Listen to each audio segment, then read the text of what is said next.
मी मराठी बोलतो, मी मराठा आहे, मला स्वप्न मराठीतलं पडतं. माझ्या रक्तात ही भाषा, ही संस्कृती एकरूप झालेली आहे.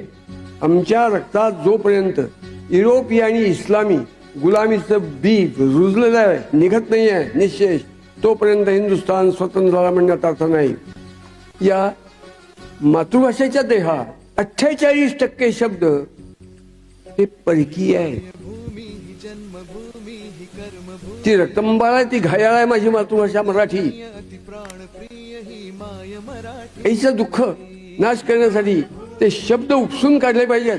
शब्दांचे बाण घुसलेत. ग्रंथकर्त्यांनी ते काम फार चांगलं केले.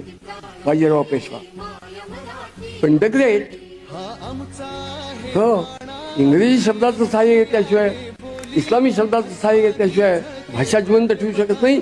ज्यांची भाषा जिवंत नाही ते राष्ट्र जिवंत होऊ शकत नाही. नाही राहू. मी तुम्हाला विचारतो, 15-16 वर्षाच्या पोराला आई जर म्हणली, अरे संभाजी थोडी ताजी भाजी घेऊन ये, काय हो ताजी या शब्दाला काय मराठीत दुसरा प्रतिशब्द मला ठाऊक आहे? तुमच्या बोलण्यावरती माझी हरकत आहे. हरकतील तुमच्याजवळ काय शब्द आहे? तुमची तब्येत कशी काय आहे? तब्येतीला काय तुम्हाला शब्द ठाऊक नाही?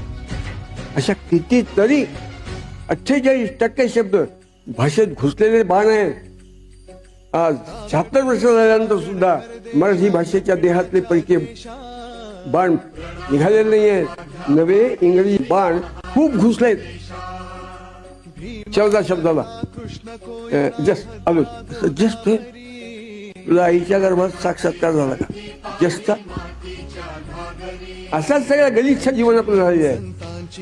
हा जो ही धरती, आपली माती, आपली संस्कृती, आपली परंपरा, ह्याच्याबद्दलचा विलक्षण अत्यंत टोकाचा अभिमान उत्पन्न व्हावा लागतो, तो शिवाजी महाराजांच्या शहाजीराजांनी केला होता. सांगतो आणखी, आईच्या गर्भात जे मिळतं ते भाषेतून मिळतं. भाषेतून जे मिळतं ते कधीच मावळत नाही, नामशेष होत नाही, ते संपत नाही. पहिल्यांदा आपल्या देशातल्या भाषा शुद्ध व्हायला पाहिजे.